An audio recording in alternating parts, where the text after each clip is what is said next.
Okay, I think I got this figured out.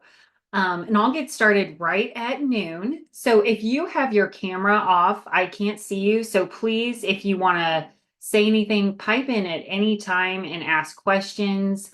I'm managing this by myself, so I won't be able to see your chat. So I'd love for you to just interrupt me at any time to ask questions. And this is typically a topic that people do have a lot of opinions about. So it's almost like a little bit of a controversial topic when it comes to brand and marketing. So would love to just hear from you guys as we're going along. What are the questions you have? Okay, so we'll get started.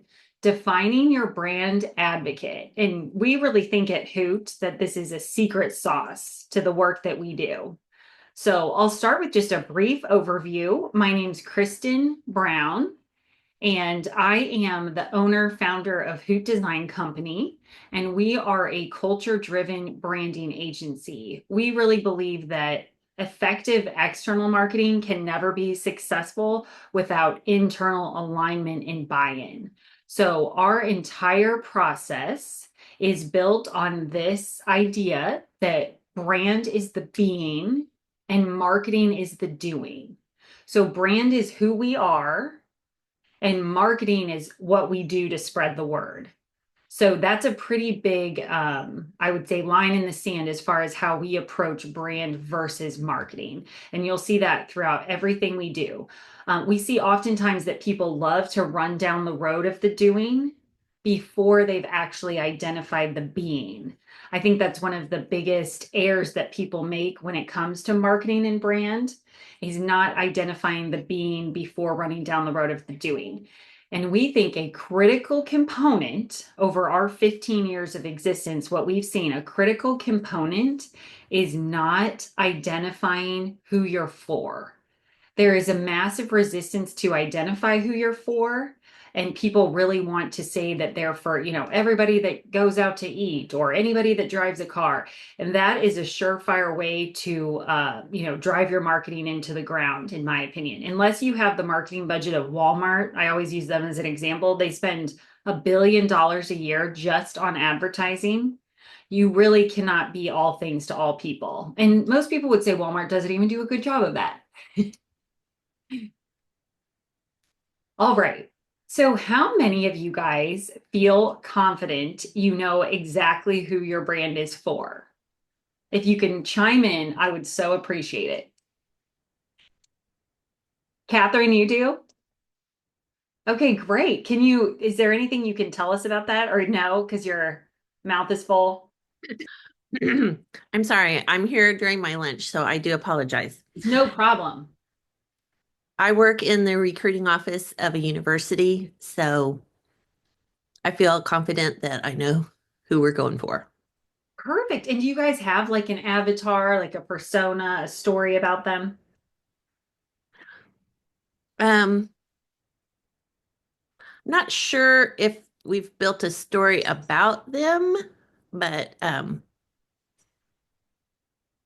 but we know who we're going for. Okay, perfect. Right. Like, top of funnel, probably. Yeah, well, thank you for making time for this on your lunch hour. I'm so grateful. And I think that's a wonderful like starting place for hopefully this will be helpful. And I'd love to know what you think about it after we're done today, because I think it's going to be what I would say is um, there's a bullseye and there's a person right in the center, and then there's a lot of people on those outer rings. So we'll try to hone in today. Our process is about honing in on who is the exact, center of that bullseye. And we call them the brand advocate. So the power of one target is I think a game changer, and especially when it comes to alignment. Because remember what I said in the beginning, you can't have external marketing success without internal alignment. So, does the whole team know who we're for? Does the whole team know, that we are going after this person? And that is true for AI as well. So, you'll hear us here at Hoot talk a lot about how we leverage AI, and a lot of our processes have proven to be rocket fuel for AI. The reason being is because we built them for teams, and AI is truly just like a person on your team. You really want to think of it as just a really, really capable intern, for example. So, something that we want to be able to leverage with AI specifically is this target. So, and it's really a paradox that can transform the way you look at your marketing and your brand is narrowing to expand. We're going to zero in on this one person and we're going to humanize them and make it sticky through the power of storytelling. Because when we try to speak to everyone, we speak to no one. So again, it's that bullseye in the center of the bullseye, and this typically makes people pretty uncomfortable. So a lot of people will say, well, I'm not just for men, or I'm not just for women, or I'm not just for people making that type of income. But really, you are. Who is the best customer? Who is the person, spreading the word about how great you are? In Catherine's case, like a legacy. Maybe it's like the entire family attended that university. There are people that are the best fit, and it doesn't mean that we have a sign outside that says no to the people outside of that center bullseye. I always tell people we target a female entrepreneur, we work with mostly men.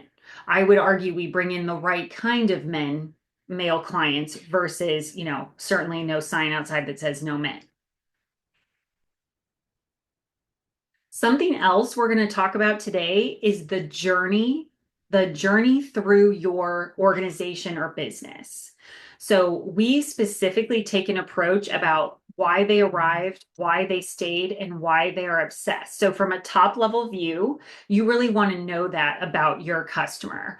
What is the pain point that's driving them to either seek you out, find you, hear about you? What is a very common way that your clients come in? Is it referral? Is it digital ads, etc.? Why they stayed? Again, huge for your team to understand. I'm just going to keep using Catherine since she was kind enough to tell me that she works at a university. Why is the student happy here? Wouldn't that be so nice for the entire school organization to be on the same page about? Like, what is meaningful about that student's experience at this university that makes them stay and then makes them obsessed? Again, the kid that's referring friends, the people that turn into legacies. This awesome quote from Seth Godin, I love quoting, is that people like us do things like this. So a lot of how we decide to purchase has to do with how we identify ourselves. That's what that quote is in a snapshot. So I am the type of person that drives X. I think about this all the time. Like my mother-in-law she has a huge dog, probably not the stage of her life to have a huge dog, but she saw herself as someone that was a big athletic dog person. She does not identify as a purse dog person, even though at this point in her life, that is it's a heavy lift as far as taking care of this super active, athletic, large dog. You see this there is such a connection to the cars that we buy and how we identify ourselves. There's a lot of data that supports that.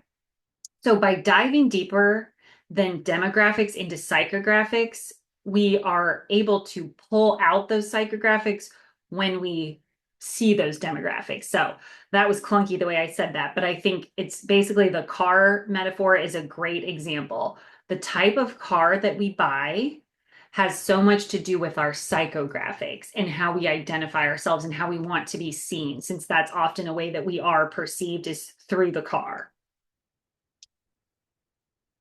And truly, this has become such AI rocket fuel for our team and our clients. So when I am a huge Claude fan, so anyone who's been here before knows that we typically recommend Claude for content creation. When Claude knows who we're talking to exactly, knows their pain points, knows what they value, what keeps them up at night, it can create such more emotional content. So instead of generic content, we're creating magnetic messaging. Instead of broad appeals, we're resonating emotionally. Instead of forgettable copy, we speak directly to them. And this is why brands with clarity will win in the AI era, because they are able to zone in on exactly who they're for and create incredible content at a rapid pace, never seen before. So we have a shared understanding with our team and with AI. So how helpful is it that the entire organization knows what our point of difference is? What is our value prop? How do we really stand out? And why that matters to this person specifically? Another thing that's of major note here is you want your brand to repel as much as it is a magnet. So when we're repelling the wrong people because we know who we are, that's a good thing. That's another thing that a lot of people have struggle with, but I would say is very, very true. So let's talk about implementation. And this is something I'm going to walk you guys through a little bit of how we do that. And hopefully you can take some notes and actually jot this out for yourself. So I'd love for you guys to, if you're willing to share, that would be awesome. But who is the client or the customer you're most excited to see on your calendar? Picture them right now. Think about your top three favorite clients and customers. What objectives and characteristics do they share? They probably share quite a bit. Age range, income level, professional position, family status. Where do they live? What car do they drive? And a great thing to really explore is what brands do they already love and why? And what brands are they repelled by?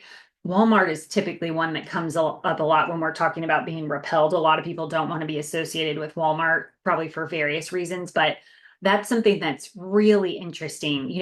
Is this someone wearing Patagonia or Cotopaxi?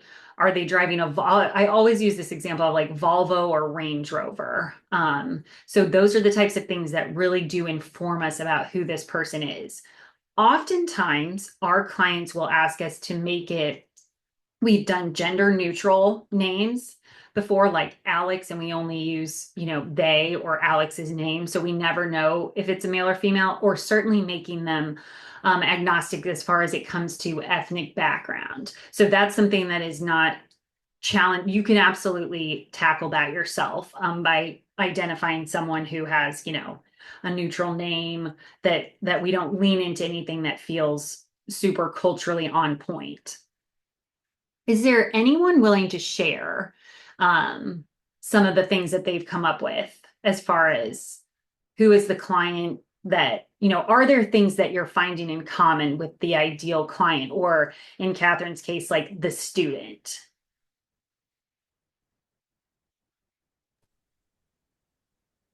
This is Danielle. Oh, I thanks, Danielle. have a mouthful of food as well. So I have done this previously because when I started my firm, which is a financial planning firm, I started very um, like the planner for everyone and decided, let's see who is attracted to me and then Mhm. go through who those clients are. And what I found are most of my clients are more philanthropic. They tend to be more liberal. Um, a lot of them are like high earning women, or the um, woman is making most of the financial decisions, or Mhm. it could be like a business owner.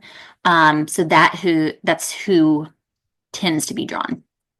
Okay, love that. That is such a great point you make there, Danielle. A lot of times when we work with people right out of the beginning of their business, we can often be that's a struggle, because often you're not even sure exactly what you're offering or who you're for. It's so helpful to have some experience coming in, knowing who you've been working with and who was naturally attracted to you anyway. So perfect example. Um, okay, so once we have some of this stuff written down, we're going to talk about some bridge questions. So, we're basically diving deeper. I think it's wonderful to start at the top of just kind of like painting a picture of who this person is. And like I said, we really believe in the value of that storytelling to make them sticky, like giving them a name, telling a story about where they live, what they drive, what does their family look at. We give their children names, their partner names, etc., just so that we can that when we say ours is Elizabeth James, we all know who we're talking about when we're talking about Elizabeth James. They feel like a real person. I do always caution people, don't take one actual client because they will, or customer, they potentially get in your head and their weird idiosyncrasies come in, and that's not what we're trying to do. So what language does this person use when describing their challenges? What are specific phrases or words you've heard them say? This is huge because often anyone buying something, it's about solving a pain point, right? It's either status or pain. If we're trying to avoid pain or achieve status. So, when this person first came to you, what were they trying to solve or achieve? What had they tried before? You really want to dive into documenting these things so that we can, again, flesh out this entire biography about this person, and then we're going to leverage it with AI.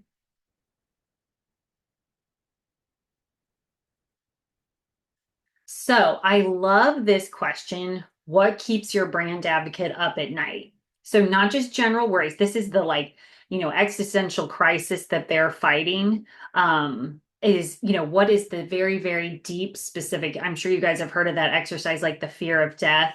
What is at the very base level, what is keeping them up at night?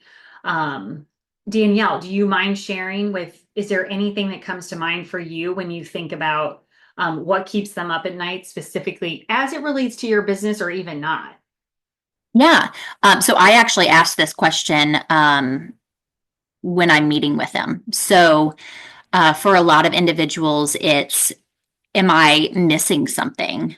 Or like, I'm smart, but like, I don't have time for this and I can't keep up. And so a lot of it is busyness.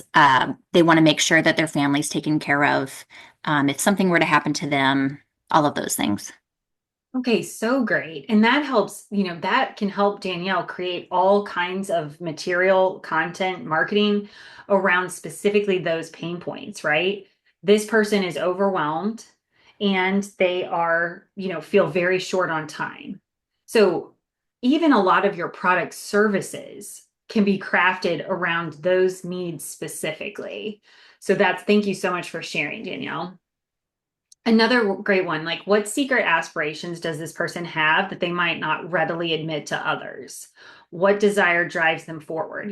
Does Danielle's client long to be financially secure, retire early? With something that maybe they feel like is a limiting belief for them. And money especially is such a common limiting belief for a lot of us. So is it actually feasible to retire early or to save enough, to like have a trust fund for my kids or whatever, making stuff up here. But what's the gap between how others see this person and how they see themselves? What transformation are they seeking? That's a really good one. How do they set themselves apart? Again, how do they identify themselves? What would make this person feel seen and understood in a way that others have missed? What do they wish others recognized about them? So I don't know about you guys, but I am often very captivated by, this is why TikTok is so powerful. The algorithm has tapped into exactly what you care about. I'm going to get drastically different content than, a 17-year-old girl, for example. Most of mine is about beauty and aging at this point and self-help. But you can the things that TikTok is tapping into, this is exactly what you care about. These are exactly the pain points that you're experiencing, and we know that from multiple data points. This exercise is just us trying to do that for our own organization and businesses. So going even a bit further, relationship questions. So what moment in your relationship with this person created the strongest connection? When did they realize you truly understood them? Now, obviously, this is probably better for professional services, or I could see this being good for a university. But I would even push you if you are in a product-based business. Oftentimes you will see ad campaigns that have like a massive emotional impact for the audience or something that goes viral. And you could say that that's a very, very strong connection as well. That's a great exercise is to go back and say, oop, admitting somebody else. A great way to identify that is to go back into your data and figure out, did we have a day when traffic popped off? Did we have like people emailing me to tell me that this really resonated with them? What specific value or belief do you share with this person that creates an unspoken bond? This is also an amazing exercise for employees.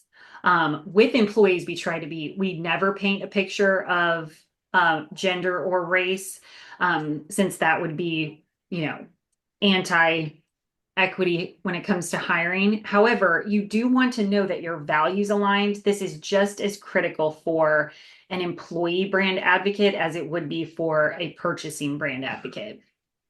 So, what would this person tell others about your brand after working with you? What transformation would they attribute to your relationship? So, even writing out, I know this can feel silly, but writing out, like for Danielle, for you, writing out what if I'm, one of your clients and I'm having coffee with a neighbor, what are the types of things I'm saying? What are the words that I'm using to describe how, your services have impacted me? Okay, and lastly, I have for you guys here, this is a QR code that will allow you guys to download this Brand Advocate AI prompts. So if you haven't done this exercise before, you can actually take these prompts into Claude and go back and forth to have it help you craft your own brand advocate. So you're going to be like, Claude is your sparring partner. To help create kind of a brand advocate identity. Something that I really love about this prompt piece is that the last paragraph is all about validating your perceptions. So it's about going back and forth with Claude to push yourself to say, like, where are my blind spots? What am I not seeing? How do I verify that this is true against, client data that I have or customer data? So that's, Claude can be an incredible partner when it comes to brainstorming with that. And then lastly, we just have a QR code for our workbook. Everything that we talk about in our webinar series all ladders back up to the brand being with it, which is our methodology. And we have this workbook, which is a free download on our site, which allows you to work through our entire process by yourself. We think it's incredibly helpful to have an outside resource poking holes and pushing you. We always say it's hard to see the label from inside the jar, but this work is so important that we wanted to make sure people had access to it, even if you don't have resources to hire anybody at this point. So I'll go back to this one. And then does anyone have any questions? That's all I have for my presentation today, but I'd love to talk this over. And like I said, don't be afraid to say you don't like this or you think this is stupid, because that does happen a lot.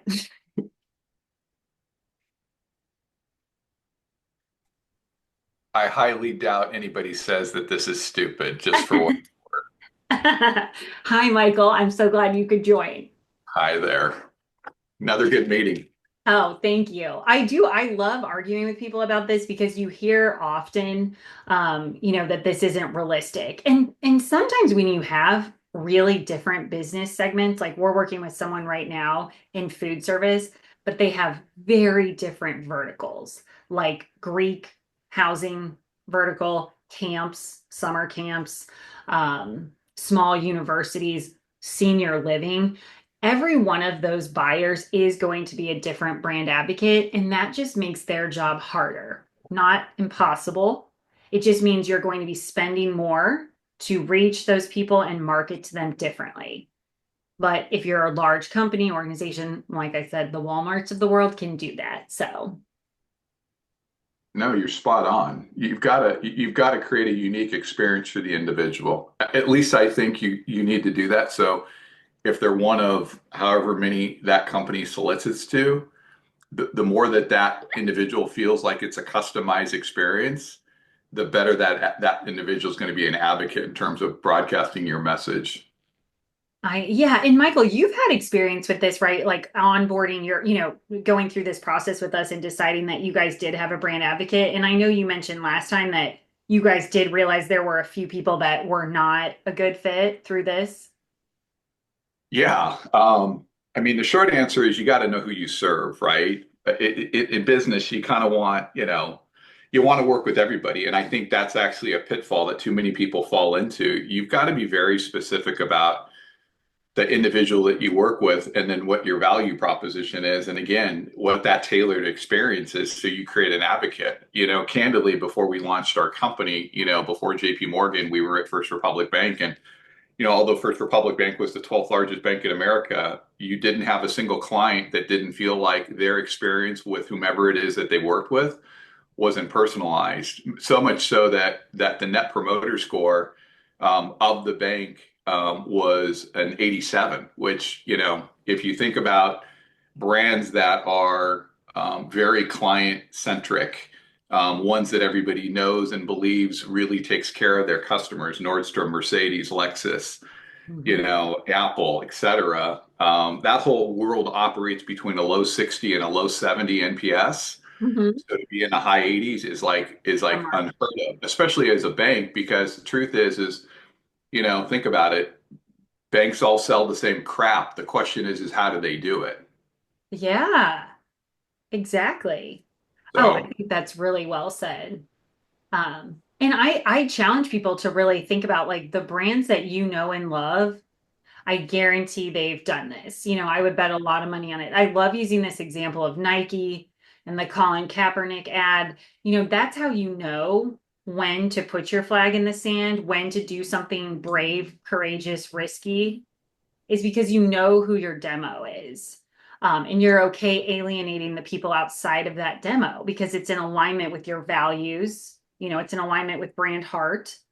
Um, and that's when you know it's a good fit. Also, a great example is Trader Joe's. Like that experience is so on point everywhere you go. It's like it's incredible how they are able to keep it so consistent across the whole nation. And I have read that theirs is a substitute teacher driving a late model Volvo. I think dogs in cars are one of the most fun thing to people really get into that conversation. Like, what is the dog that they have and what's the car? well, we know Trader Joe's really well being from Southern California. So, Yeah. And that's just like such a great example of like the entire experience is so consistent. It's so on brand. You know exactly what to expect. well, it is. And it's funny too, because if people, if essentially have gone national, but, growing up around Trader Joe's, which, if I'm not mistaken, I mean, it's been around for a gazillion years, as long as I can remember, because I didn't move up to the Pacific Northwest until 2012. And, it's interesting when you walk in and you see them all in their Hawaiian shirts, they definitely have a look and feel about what they want to be. I mean, um, that's a Totally. great it's a great example of knowing who you are. So, Right, right. Like how do they get those people so happy? I think it's like it speaks to the way that they hire. I love doing this exercise. We help a lot of people with employer brand. So once we do the overarching brand, it's like now how do we want to stand out to employees? How do we want to recruit and retain?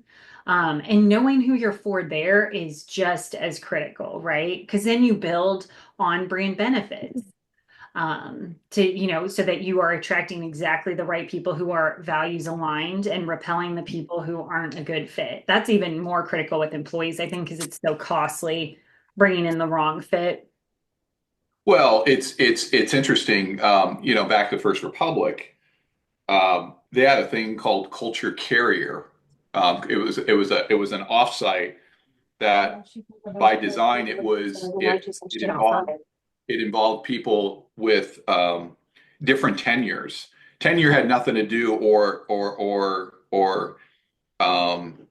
level in the bank had nothing to do with whether or not you got an invite. But what they recognize is, you know, a small company can be very good about what their culture is and why they do what they do. What's their why. But when you get big, you lose that. And Mhm. First Republic spent a lot of money designing this thing called Culture Carrier Roundtable, CCR. And the whole premise was, and they did it in conjunction with Harvard, which was super cool, but um, they did it as a means of making sure that the original reason why the bank started some, 40 years prior, 37 years prior, they continue to carry that forward. So back to your comment about, creating a culture and hiring employees that will carry that culture, that's paramount. Otherwise, you run the risk of, you got reputational risk that somebody isn't doing it for the reason the why existed in the first place. I love that. So what did they do, Michael, are you saying they actually did an offsite with all new employees? Oh no, no, not new. That's the key. The key is you had to be there. I think you had to be there at least 3 or 9, or I'm sorry, 6 or 9 months. But there were people that were there a year. There were people that were there for 20 years that had never gone there. And it was an offsite, 2-day offsite, and you would have typically anywhere from 100 to 150 people. And I remember at the high point, the bank had almost 8,000 people. But you went through Culture Carrier, and basically it's about why they did what they do and why it's important and what's the messaging and net promoter score and client experience and what authority did you as an individual have to make sure that the client experience was maximized. Like the bank had a proposition that you could solve any client's problem up to $50,000 with no Whoa. with no management authority. It didn't matter what it was. It didn't matter if it was an Uber, a car ride, a wire, a gift, flowers. It didn't matter what it was. You had an authority, and nobody was ever going to question you for why you ultimately did it. And Wow. and the stories of what people did for people are legendary. Yeah, But legendary. when asked publicly of the CEO why essentially leadership was okay with it, his comment is that one customer through that phenomenal experience will be worth way more money than I could have ever spent on advertising and promoting the brand. And he's spot on. That is so well said. And, the commitment to playing the long game, 100%. which is so, so cool. Um, okay, a couple of comments. So Marissa, why Claude over chat? I love Claude, Marissa, and I am like, this is my pitch that you want to create a system where you are teaching your AI companion or whatever. That's probably a bad word nowadays. Your AI tool to get better and better and better with your inputs, right? So like we've been using Claude for 18 months. It's getting extremely powerful, efficient, and good at our processes, right? Because it's like learning from us constantly. How I also think Claude does a better job of creating on-brand content. We use chat a lot for different things like deep research or more like logic-based efforts. But I think when it comes to producing content and creative, Claude does a better job. But on our last webinar, Michael shared with us Chat Hub, which is a Chrome extension, which allows you to use all of them at the same time. So I think that's a great recommendation as well. But yeah, we're specifically just very bought into Claude, also so we can build a lot of systems around it here, as a team. But great question. Any other question? As it relates to this. And I will definitely post the video on YouTube. I'll send it out in an email, and then it will be available on that section of our site where all previous webinars live as well. One thing I'll share with you guys, one thing we're really working to do, I thought you might find this interesting, Michael, if you're still here, but we are trying to build this AI focus group, you could say. So what we would do is take your brand advocate, all the information in the story we wrote about them, load them into Claude or some other type of AI tool, and then be able to like speak with it as if it's a real person and kind of use it as a focus group. So super interesting, I think, to consider where this is going in the future. And I think it's just becoming more and more critical that you know who you're talking to. So Kristen, it's Kate. Can you hear me? yeah, hey.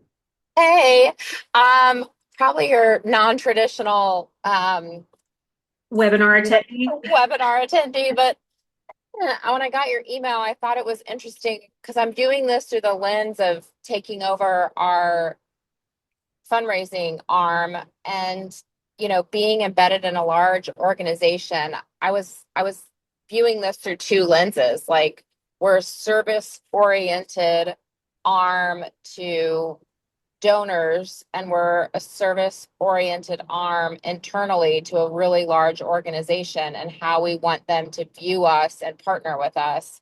And so I guess you kind of touched on this a couple different ways, but I just wanted maybe your more like targeted answer on who who do you think we go after first? Are we doing those simultaneously? Like, are we developing ourselves as a brand internally so that we can then be externally focused, or do you think it's the other way around?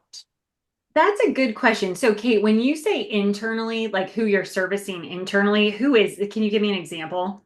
Yeah, so you know, I mean, I guess I can be candid here. I don't think it matters entirely, but being embedded in a university setting, like, we want the president, we want faculty, we want provost, we want Yeah. our own advancement colleagues to view the advancement office as an ally, and Yeah. like a support extension. We want them to turn to us, not away from us. Okay. Um, That makes total sense to me. Okay, that is a really good example of I would do too if I were you. So I would create a brand advocate for donor and then a brand advocate for internal, university employee who's going to be working with you on a very different, in a very different way, headspace, etc. sure, sure. That makes sense. I actually have one in mind, so that makes sense. And I think, like, for you, Kate, doing this exercise for both and then really leaning into like using Claude to talk about, like, what are the types of things that donors are thinking about when they're considering, donating, what are their top, and I'm assuming you have some data. I think we do. I don't know that it's constructed in a meaningful, like, manipulatable way where I can tell you, like, yes, here are the things that make us successful. I could come up with them anecdotally, but I don't know that I don't have it concrete. And that's something that our department lacks that I want to bring to it. I don't have that Yeah. focus yet. I definitely think that data for something like that would be incredibly powerful. And one thing I love about Claude is that it is private. So like a lot of our clients will say, we don't want you uploading anything to Claude that is, proprietary. Sure. So Claude, and you can also do this with chat. Someone else told me you can download like Chat GPT like system on your computer, which limits it from uploading to the cloud, et cetera. But this has always been Claude's point of difference is the privacy. So, take that for what it's worth. I think mining some data from your lists, from whatever CRM type thing you guys are using would be incredible. And that makes this process like supercharged. Anyone that we work with that has actual data versus like anecdotal, which is often anecdotal, is going to do the job just fine. Like, you've been doing this for long enough, you probably know like what type of income level or net worth level are we talking? What type, where in the country are they typically living? What are Right. the things that keep them up at night? Because like I said, you've been doing it long enough. However, it is really incredible when you get to upload, again, without AI, that used to be so cumbersome to upload a ton of data. But like, for example, we're working with the Missouri Army National Guard, and we were able to take a ton of data combined with a lot of qualitative interviews to churn out the most robust, brand advocate for them and really dig into like what motivates somebody to join the Missouri Army National Guard so that we can then the creative is just so much better, right? Yeah. Yeah. And I just can't tell you if you, and we have examples of this. It was actually the first webinar I did. You can see content without this and content with this created by Claude. And it's just night and day what it created versus like the basically word salad we got before. And then this like super zoned in, like personality driven content when you tell it exactly who we're talking to. So can you give me a for instance of like what would I be uploading to Claude to start churning out data points? And so are you talking about to try and create a brand advocate? Right, right. So do you have like a CRM, Kate, the way you guys Yes. manage? Okay. Can you export a bunch of data from there? Yeah, I don't know. Yeah, and I wonder if that could be hairy with is that private and everything. I wonder if you could blind, like churn it out blind. I would be shocked that you couldn't churn it out in a way that strips all names because we don't care about that. Right, right, right. I definitely could do that. Oh, well, that's gold. So I would churn out that report, say strip all identifying data or whatever, upload that to Claude, and then you are literally going to sit with Claude and ask it a bunch of questions. Like, tell me what's the average age of our donors? Tell me what's the average net worth? And what three main Oh, fascinating. Oh yeah. Okay. You could go down a massive rabbit hole here. And Okay, then that's very cool.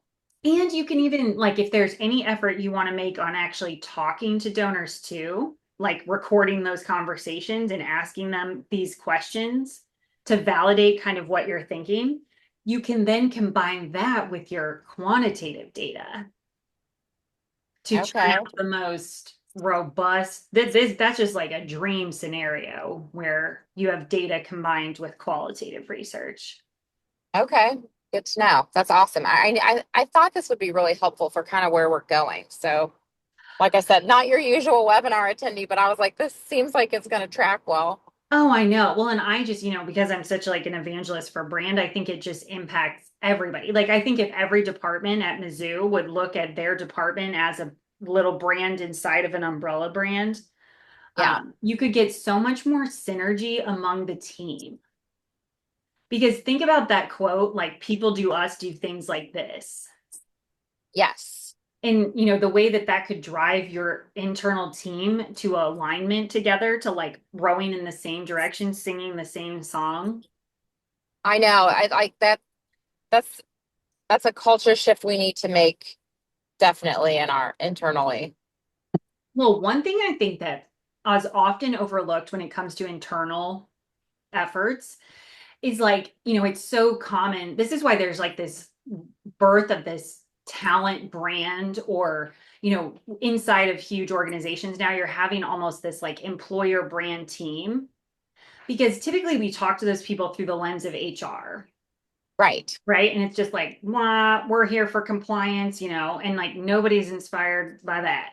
Now, if we take clarity and emotion the same way that we do to talk to a donor or a purchasing customer, that is when we get, I always say, like, without clarity, people can't act, and without emotion, they won't act.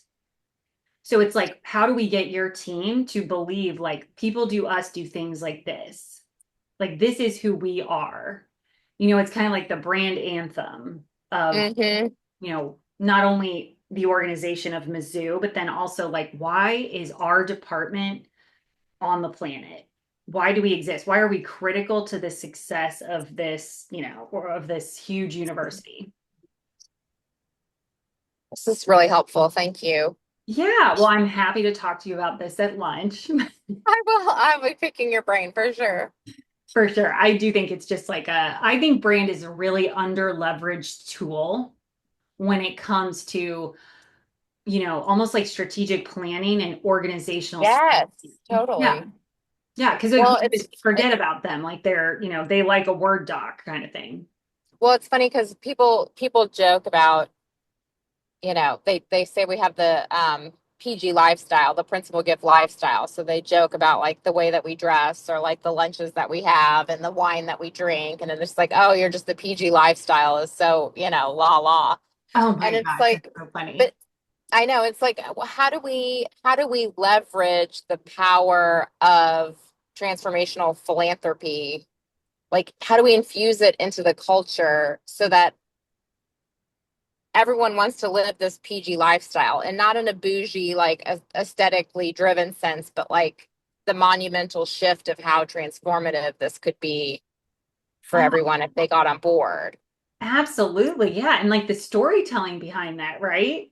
Right, Like exactly. why we act, dress, operate this way. It's because we are bringing in X percentage of, we keep this ship afloat, we keep us moving, especially in this era, Right, totally.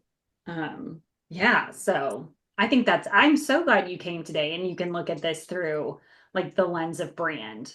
Yeah, absolutely. Thank you. Yeah, absolutely. Well, if nobody has any other questions, I'm totally happy to stay here until 1 p.m., but I will put this up online as well. And I really appreciate everybody coming today. I have to figure out how to get the boxes to show up if the video isn't on, because it looks like just my floating head here talking to nobody. So, but I Well, understand it is I on. have a really quick question for you. Yeah. So you had mentioned that you um, are marketing mostly to female entrepreneurs, but end up working with a lot of males. Um, how do those conversations go with those prospective clients when they come in? Do they mention, like, do you take men, or like how does that end up working? Because I had that with a client that was like, I wasn't sure because and I'm not even going all in. Right. We don't have that happen very often. I would say, it's because again, we're not, there's no sign that says no men or we're for women or anything. It's more Yeah. just about the way that you craft the messaging to really resonate with them on a psychological level. And so I think that, like we proudly say we're women owned and led. So like obviously if a guy was alienated by that, he's not going to come. Yeah. And then I think too, when we say, like, I really try to define, so for example, what does it mean to be women owned and led? And what does our target want to know about that? So Mhm. when I'm talking about that, I would think about, okay, I know what I think about being women led, and what does our target care about us being women led? So we always say we have a commitment to getting it right over being right. So Yeah. that's something that like obviously dudes resonate with that as well. I think it just has served us really well in attracting, like I said, the right kind of male clients. Um, Yeah. and certainly not ones that are like, I don't think that they're necessarily championing the causes that we do on the same level, but they certainly respect that we do, Yeah. like offering maternity leave or the unique benefits that we offer. It's something that our clients feel aligned with, whether or not they do the same thing themselves. Yeah. Okay, that's very helpful. Oh, good. But that's a great question. I mean, I think this is a major hesitation that people have about a brand advocate is that they think they're saying no to everybody else. Yeah. But all this does is give you focus. Hmm. All this, it gives your marketing team focus, it gives Claude focus, it gives you focus, your team as well, that just says, is our brand advocate like on TikTok? Are they on Instagram? Do they read their email? Those are the types of things we need to be able to answer in order to streamline activities. Yeah. Um, so yeah, I think it is a very underutilized tool. So yeah, I hope it's helpful for you, Danielle, with thinking about, especially if you're creating your own marketing materials. Yeah. So yeah. But thank you for coming. Yeah. Thank you very much. Well, I will post this. And again, I appreciate you guys taking your lunch hour to be here. And we'll be continuing to do these throughout the year. We do a monthly. Bye. Thanks, Kristen. Thank Thanks. you. Yeah.